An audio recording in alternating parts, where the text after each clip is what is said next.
யாரோ ஒருத்தன் பாடி வச்சான், காசை தான் கடவுள், காசை தான் கடவுள்னா. காசு கடவுள்னு சொல்லிட்டு இந்த ஏழை ஜனங்களுக்கு, ஊமை ஜனங்களுக்கு காசை கொடுத்துட்டு ஓட்டம் வாங்கிடலாம். அதனால இனி அது நடக்கக்கூடாது. ஒரே ஒரு தரம் வருகின்ற சட்டமன்ற தேர்தலில் ஒரே ஒரு தரம் ஒரு ஓட்ட போடுறதுல உனக்கு என்ன குறைஞ்சு போச்சு? மானமும் ரோஷமும் உள்ள சமுதாயம் இந்த சமுதாயம். தேர்தல் நேரத்தில் அது எல்லாமே போய்விடுது.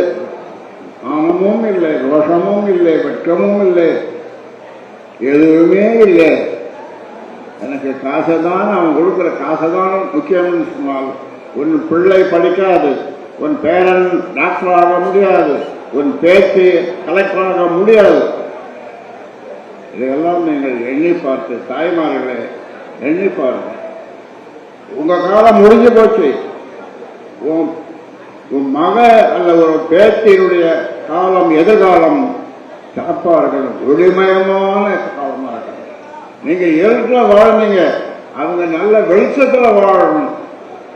அதுக்காகத்தான் நான் 87 வயசு வரப்போகுது. உங்களுக்காக கத்திக்கொண்டிருக்கிறேன். நான் பேசல, கத்துறேன். உங்கள் காதுகளுக்கு, உங்கள் செவிகளுக்கு கேட்கும்படியாக கத்துகிறேன். அதனால நீங்கள் இந்த முறை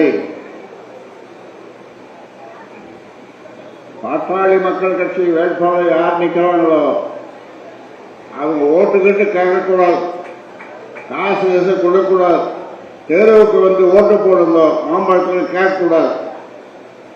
அப்படி கேட்டா நீங்க என்ன சொல்லணும்? தாய்மார்கள், நீ ஏன் வர? ஐயா சொல்லிட்டார், நீ ஏன் உள்ள வெளியே வர? வீட்டில் போய் படுத்து தூங்க, நீ ஜெயிக்கிற,